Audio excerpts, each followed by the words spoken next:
Ces organismes sont des organismes que pour la plupart on ne voit pas. Ce sont des organismes qui vivent à l'intérieur du sol.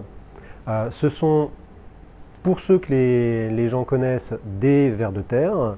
Ce sont aussi des cloportes, ce sont des mille-pattes, des escargots, des insectes. Beaucoup d'organismes, ça c'est ceux qu'on voit à la surface. Et puis à l'intérieur des sols, on a des organismes qui sont un petit peu plus petits ou plus difficiles à observer, qui vont être par exemple les nématodes, les acariens, des colamboles, des organismes qui sont assez proches des insectes. Et puis si on diminue un petit peu encore la taille des organismes, on va être sur des protistes. Et alors là, c'est un monde magnifique mais méconnu, de petits organismes unicellulaires et qui se déplacent dans la porosité humide du sol.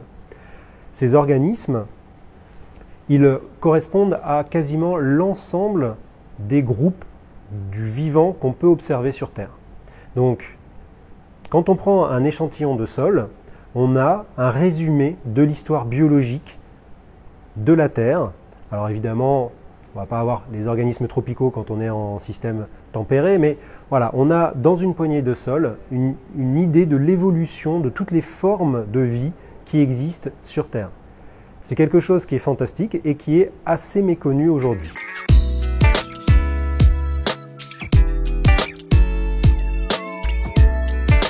Dans l'ensemble des organismes qui sont présents, on va pouvoir isoler des animaux qui vont porter des caractéristiques morphologiques, la taille, la façon dont l'animal s'est développé, des caractérisations physiologiques, qu'est-ce qu'ils sont capables de consommer, de dégrader, des adaptations comportementales. Est-ce que ces animaux sont sociaux? Est-ce qu'ils sont organisés? Est-ce qu'ils ont un comportement particulier par rapport à un agresseur ou par rapport à une contrainte environnementale?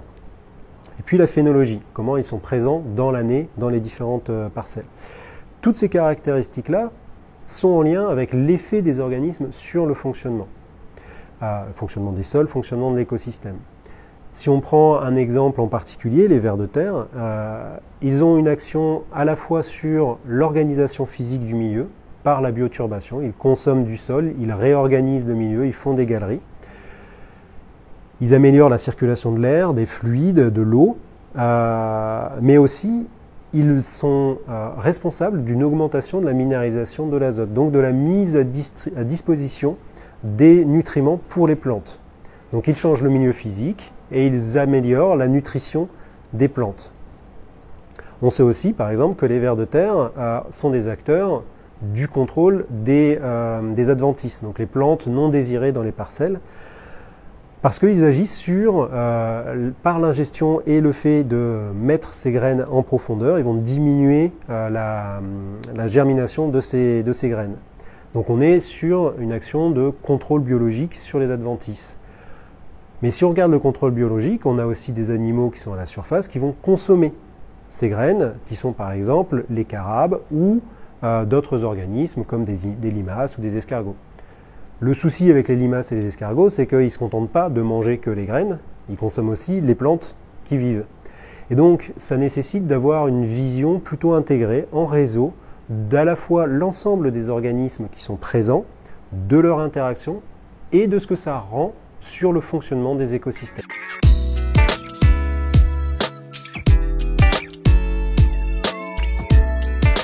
Alors justement, quand on a compris les liens, ou qu'on continue à essayer de comprendre les liens qui existent entre des organismes et des fonctions, ou des organismes et des pressions environnementales, on peut commencer à faire le lien entre pression, organisme et fonction.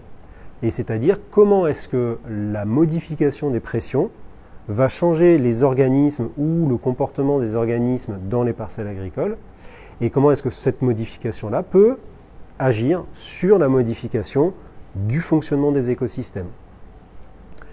Donc, on sait par exemple qu'en agriculture, un levier important, c'est le travail du sol. Le travail du sol, la gestion des pesticides, ce sont des entrées qui sont couramment utilisées dans les modèles agricoles. On sait que ça a des effets néfastes sur la biodiversité des sols, sur les organismes de la macro et de la mésofaune, mais aussi d'autres.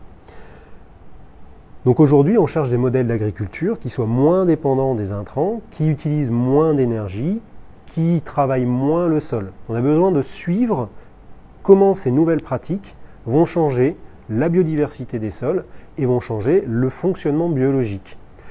Ces organismes dont on parle, les vers de terre, les insectes, les nématodes, réagissent aux pressions et c'est cette réaction, ces modifications-là, que l'on va utiliser pour faire le lien entre les pressions environnementales et le fonctionnement des écosystèmes. À mon sens, étudier le fonctionnement des écosystèmes tout seul, c'est comme regarder un avion qui décolle et on se dit tiens, il va manquer un rivet, il va manquer une pièce, etc. Et on fait le pari qu'on va continuer à regarder l'avion s'envoler sans savoir qui est responsable de quoi, comment ça fonctionne. Travailler sur la biodiversité des sols, c'est essayer de comprendre chacune des pièces de l'avion pour pouvoir éventuellement comprendre à quel moment ça risque de collapser, à quel moment on va avoir des vrais problèmes de fonctionnement, et pour pouvoir éventuellement, si on le peut, piloter, rajouter des rivets, rajouter des pièces, de façon à ce que l'avion continue à voler, voire vole mieux avec moins de kérosène, moins d'effets sur l'environnement. Je ferai cette analogie-là. Pour pouvoir mesurer l'état biologique des sols, on peut s'intéresser aux organismes qui sont présents, leur nombre, leur diversité, leurs fonctions, et il faut intégrer tout ça dans un raisonnement systémique de façon à ne pas avoir une vision trop réductrice des organismes, lui il fait ça, lui il fait ça, mais avoir une vision intégrée pour pouvoir agir, non pas sur une partie, mais sur l'intégralité du système.